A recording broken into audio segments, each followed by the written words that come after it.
Alléluia, cher Saint-Esprit. Alléluia, cher Saint-Esprit.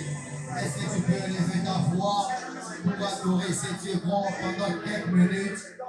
Pendant quelques minutes avant que tu écoutes une bonne parole cet après-midi, élève ta voix, commence à adorer le Seigneur.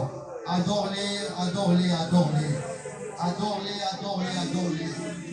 Il est Dieu, il est Dieu, il est Dieu, il est Dieu. Personne ne l'a élu pour être Dieu. Personne ne l'a nommé pour être Dieu. Personne ne l'a sélectionné pour être Dieu. Mais il est Dieu par lui-même. J'aimerais voir quelqu'un adorer le Seigneur cet après-midi. J'aimerais vraiment voir une personne se plonger dans cette adoration, dans cette atmosphère d'adoration. D'adoration, d'adoration, d'adoration. Et je te rappelle qu'il est Dieu, qu'il est Dieu, qu'il est Dieu, qu'il est Dieu. Père, nous t'élevons au-dessus de toutes choses. Père, nous t'élevons au-dessus des principautés. Père, nous t'élevons au-dessus des dominations. Père, nous t'élevons au-dessus des princes de ce monde. Père, nous t'élevons au-dessus de l'adversité. Père, nous t'élevons au-dessus de l'échec. Père, nous t'élevons au-dessus de la honte. Père, nous t'élevons au-dessus de la déception. Père, nous t'élevons au-dessus de la mort.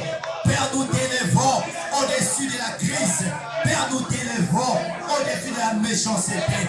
Père, nous t'élevons au-dessus de l'adversité. Père, nous t'élevons au-dessus sur les grâces, Yahweh, des choses qui attirent notre attention, des choses qui nous frappent, Yahweh. Oh Dieu, les grâces qui attirent Jésus, notre vie, Seigneur, nous t'élevons au-dessus de ces choses, Yahweh, car du tel, ton nom a été élevé au-dessus de toutes choses, afin que tout genou fléchisse et que toute la confesse que Jésus est Seigneur à la gloire du Dieu le Père. C'est pourquoi, Père, nous élevons, c'est nom qui a été élevé au-dessus de toutes les choses, qui est le nom du Seigneur, Jésus-Christ de Nazareth. Scandale pour les Juifs, folie pour les païens, puissance et gloire à l'Éternel. Oh, nous les élevons, c'est nom puissant, c'est nom grand et c'est nom qui sauve. La Bible dit ceci: il y a de salut en aucun autre nom, si ce n'est que dans le nom de Jésus-Christ de Nazareth. Alors si tu es content, si tu es content de ton exaucement, si tu es content de la présence du Seigneur, si tu es content vraiment de la faveur du Seigneur, est-ce que tu peux pousser les cris de joie? Tu peux pousser les cris de joie. Tu peux bien pousser les cris de joie. Est-ce que tu peux bien pousser les cris de joie? Alors nom de l'Éternel, alors nom de ton Dieu, alors nom de ton Dieu. Pas à mon honneur, mais alors nom de ton Dieu. Est-ce que tu peux bien pousser les cris de joie? Tu peux bien pousser les cris de joie. Tu peux bien pousser les cris de joie. Tu peux bien pousser les cris de joie. Alléluia. Cher Saint-Esprit, merci pour ta présence. Que Dieu nous bénisse. Que Dieu nous bénisse. Alors nous sommes dans Gap Jeudi.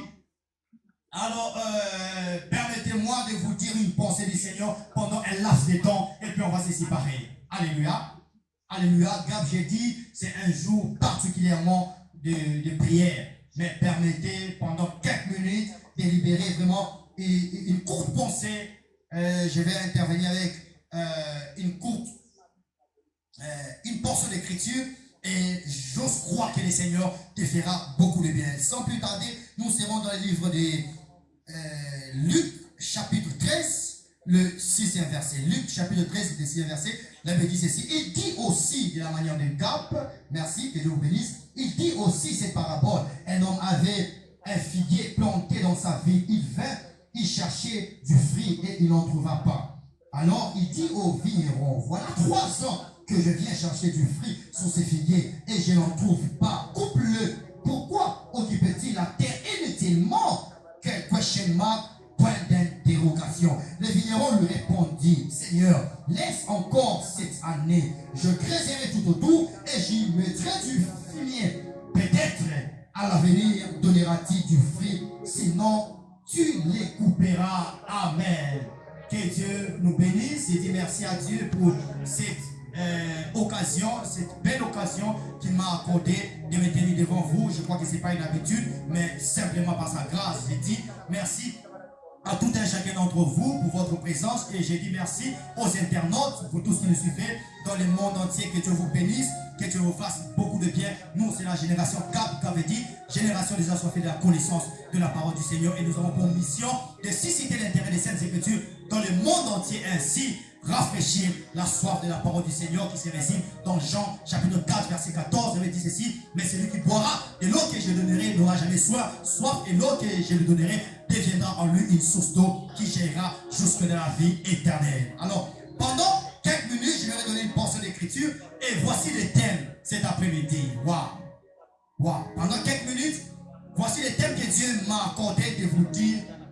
Le thème veut dire, laisse-moi une dernière chance. Quelqu'un n'a pas entendu. Quelqu'un n'a pas entendu. Je suis venu demander.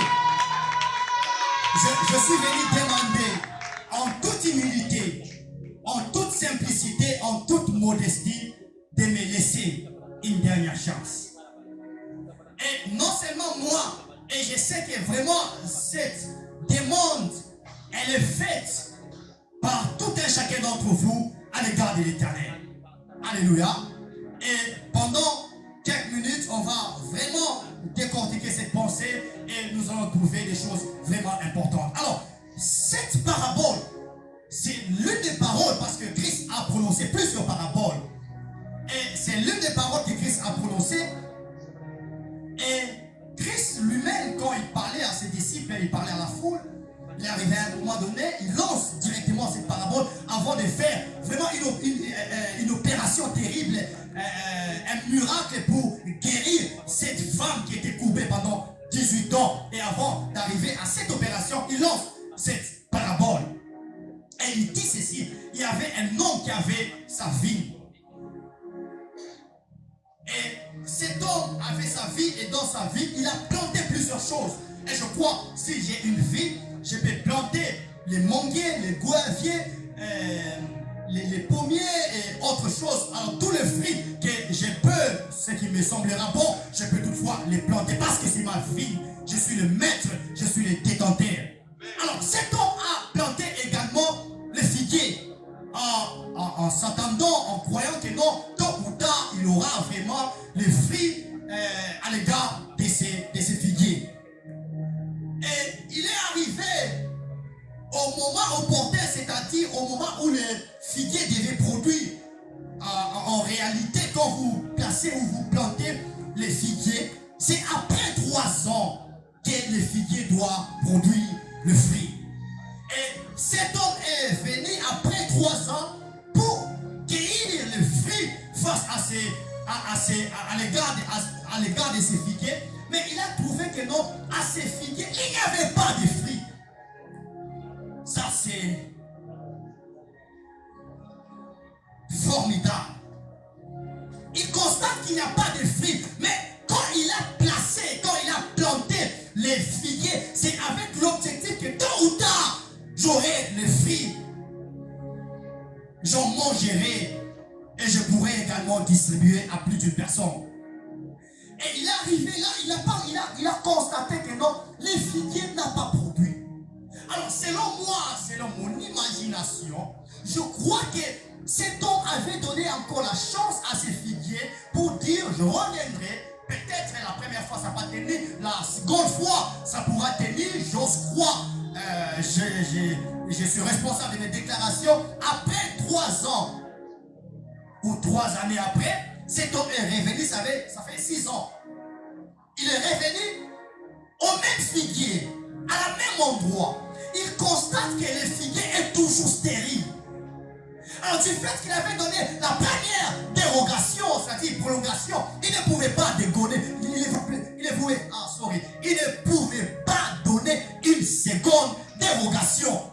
Alors il a dit au vigneron, écoutez, ça c'est une sentence, c'est une décision, on ne peut plus la révoquer. Et il dit ceci que non, j'ordonne de couper, il appelle les vignerons, il dit j'ordonne de couper ces figuiers. Pourquoi de couper ces figuiers? Parce que ces figuiers, ils occupent la place inutilement, occupent la terre inutilement. J'ordonne de les couper. Je ne veux plus voir ces figuiers dans ma concession, dans ma vie. Ça c'est formidable. Ça c'est formidable. Je ne veux plus voir ces figuiers dans ma vie. Je suis le propriétaire. Je suis le détenteur des documents de cette vie. Alors comme ces figuiers ne produisent plus, je ne vais plus les voir dans ma concession. Or, j'aimerais dans peu de temps dire à une personne, peut-être quand on voit ta vie ne produit pas aujourd'hui. Quand on voit tes études ne produisent pas aujourd'hui. Quand on voit, oh bien-aimé, tes affaires ne produisent pas aujourd'hui. Quand on te voit toi-même, oh bien-aimé, tu es sans éclat, tu ne produis pas. On te pose la question, bien-aimé frères et sœurs, cet homme occupe la terre inutilement. Je suis venu parler à cette personne, bien-aimé, la décision divine a été rendue en disant, cette personne occupe la terre inutilement. Et Dieu lui-même dans sa souveraineté, dans sa splendeur, dans sa grandeur, il déclare de supprimer cette personne. C'est cette personne que je suis venu parler cet après-midi. Cette personne qu'on néglige dans sa famille, cette personne qu'on néglige dans la société, cette personne qu'on néglige dans les quartiers, cette personne qu'on néglige à gauche, à droite. On ne veut plus lui donner la chance. On a donné la chance la première fois, la deuxième fois, la troisième fois. Il a fait qu'elle cachait. C'est cette personne que je suis venu parler ce soir. Quand tes parents te voient, oh bien-aimé, ils n'ont plus d'espoir. Quand la société te voit, oh la société n'a plus d'espoir. Oh bien-aimé, quand tes collègues te voient, bien-aimé, ils n'ont plus d'espoir. Oh, quand tu pars, quand tu les quittes, quand tu les tournes le dos, il dit ceci, mais cet homme occupe les bancs inutilement. Cet homme-là, cet homme occupe les bureaux inutilement. Inutilement, il n'apporte rien. C'est cette personne que je suis venu parler. Bien mes frères et sœurs, je suis venu parler aux gens qui la société a tendance à vomir. Je suis venu parler aux gens qui la famille a tendance à vomir. Je suis venu parler aux mariés, aux bien-aimés, que les couples ont tendance à vomir. C'est cette catégorie de personnes que je suis venu parler ce soir. Que je suis venu parler ce soir. Quand on te voit, bien mes frères et sœurs, tu ne garantis rien. Tu ne garantis rien. Quand on te voit, bien aimé, il n'y a que désespoir sous désespoir. Quand on te voit, bien aimé, il n'y a que désespoir sous désespoir. Et si Dieu lui-même, dans sa souveraineté, dans sa bonté, dans sa grandeur, dans sa splendeur, oh bien aimé, Dieu veut te régner à combien plus forte raison la société. Je suis venu parler aux gens qu'on ne peut plus compter sur eux. Si on peut compter, on va se limiter sur toi. On ne va même pas arriver sur toi, bien-aimé. Je suis venu parler aux gens quand on veut prendre une décision. On ne va même plus le consulter. Je suis venu parler aux gens, même quand on veut engager, oh, il ne sera pas sur la liste de ceux qui seront engagés. Je suis venu parler aux gens quand on veut, bien-aimé, minimiser, ils sont les premiers. Quand on veut rejeter, ils sont les premiers. Oh, je suis venu parler à ces gens-là. Je suis venu parler aux gens, bien-aimés, qui n'ont pas les documents valables pour se défendre de la société, qui n'ont pas l'identité valable pour se défendre de la société. Je suis venu parler aux gens qu'on ne peut plus compter sur eux. Oh, je connais quelqu'un, c'est Mephibosheth. Il était à l'au-départ, la société ne pouvait pas compter sur lui, sa famille ne pouvait pas compter sur lui, sa mère, son père, oh bien-aimé, oh il n'était pas là. Cet homme, on ne pouvait plus compter sur lui.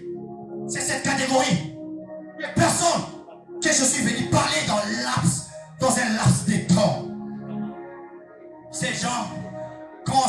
Mais le matin, on sait qu'on va les retrouver à Kilembwe. Le soir, il sera à Kilembwe. Je suis allé parler aux gens. Quand on se réveille le matin, il sera toujours bien aimé dans la province du Haut-Katanga.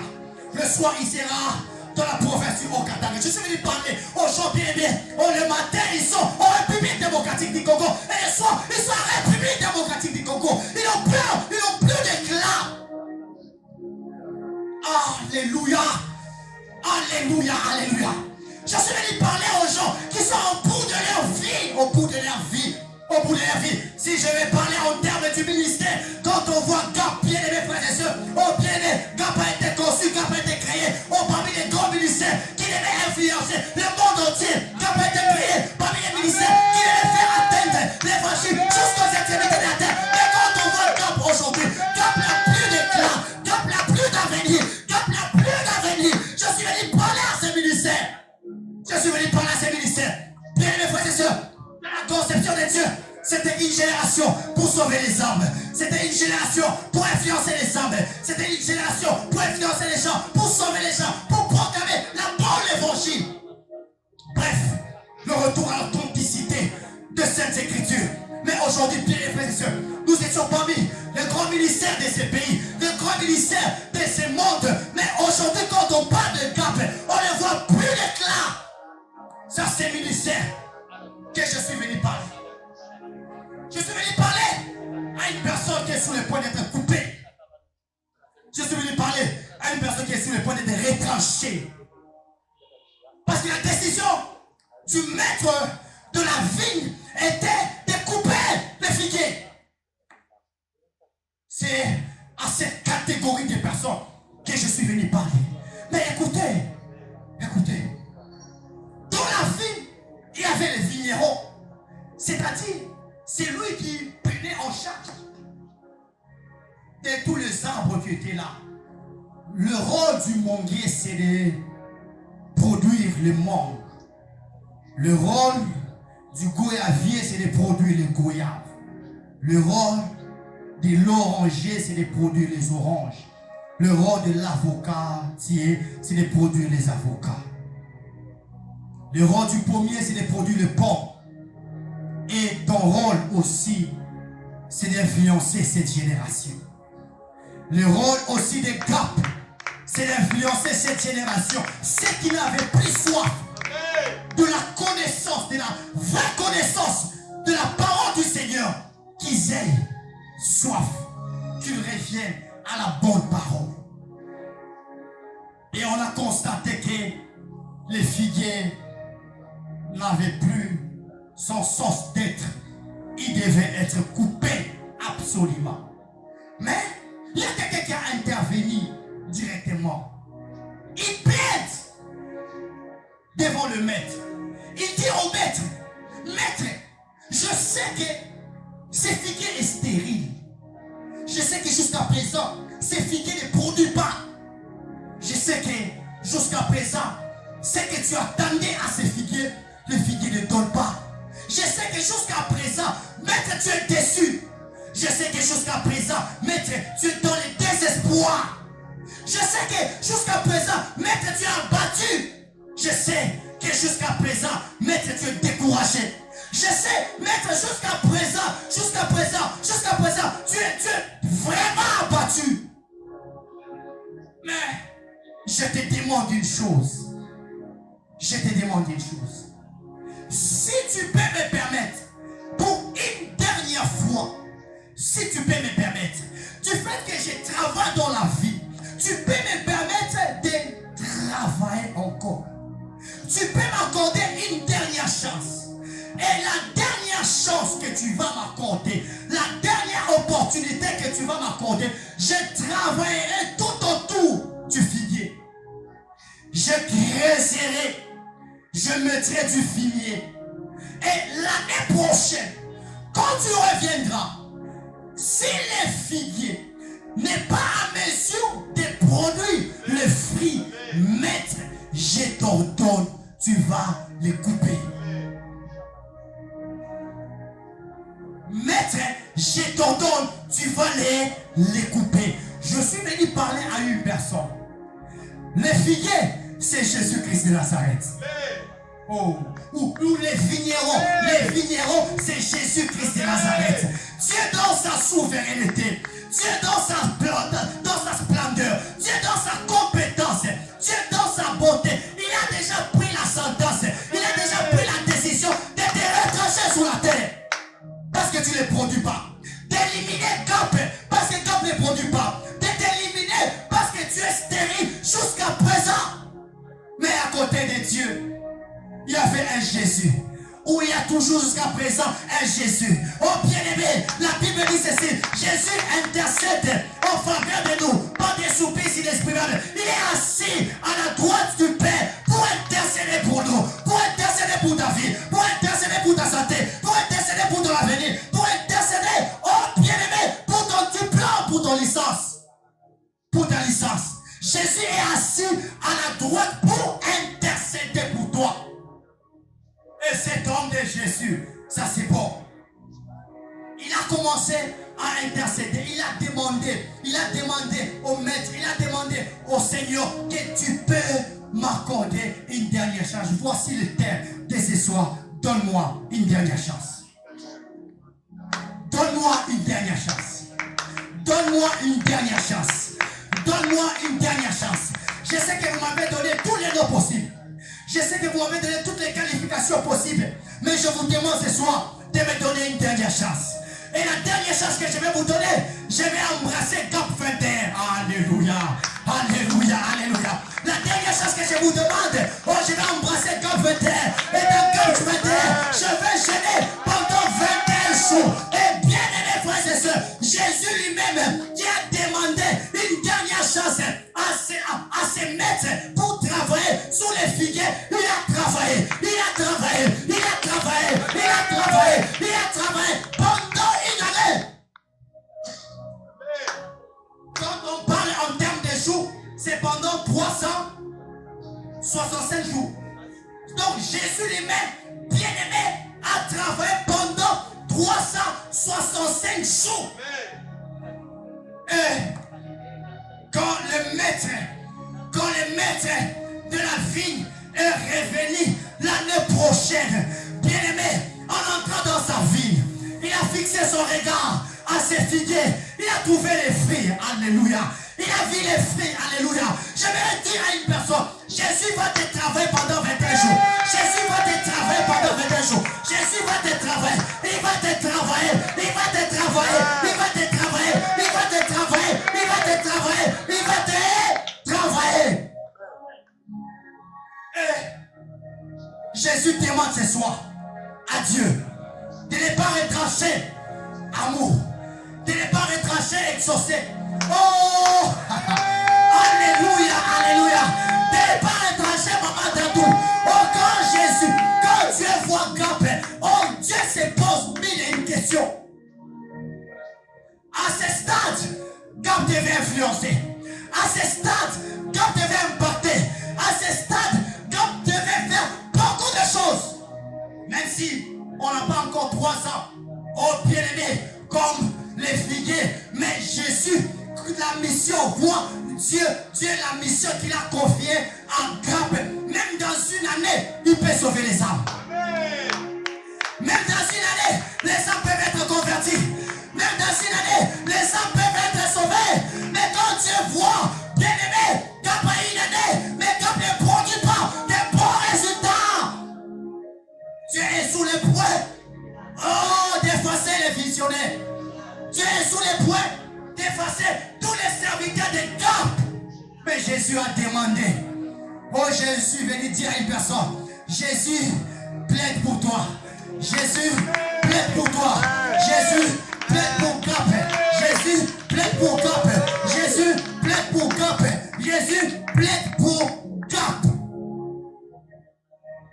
Alors en termes de Cap, Jésus ne demande pas une année. Jésus demande simplement 21 jours. Ah, tu ne m'as pas entendu. Tu ne m'as pas entendu. Tu ne m'as pas entendu. Tu ne m'as pas entendu. En termes de Cap, Jésus ne demande pas une année pour te rendre parfait, pour te perfectionner, pour te tailler, pour te glisser, pour te façonner. façonné pour te rendre utile. Jésus n'a pas besoin d'une année. Jésus n'a pas besoin de 6 mois. Jésus n'a pas besoin de plus de 3 mois. Mais Jésus a besoin simplement que Dieu lui accorde 21 jours. 21 jours. 21 jours. Alléluia. Je suis venu annoncer à une personne. Après 21 jours, tu vas t'étonner de moi. Tu ne m'as pas entendu. Après 21 jours, tu t'étonneras de moi. Ce que je deviendrai, ce n'est pas par mes forces. Ce n'est plus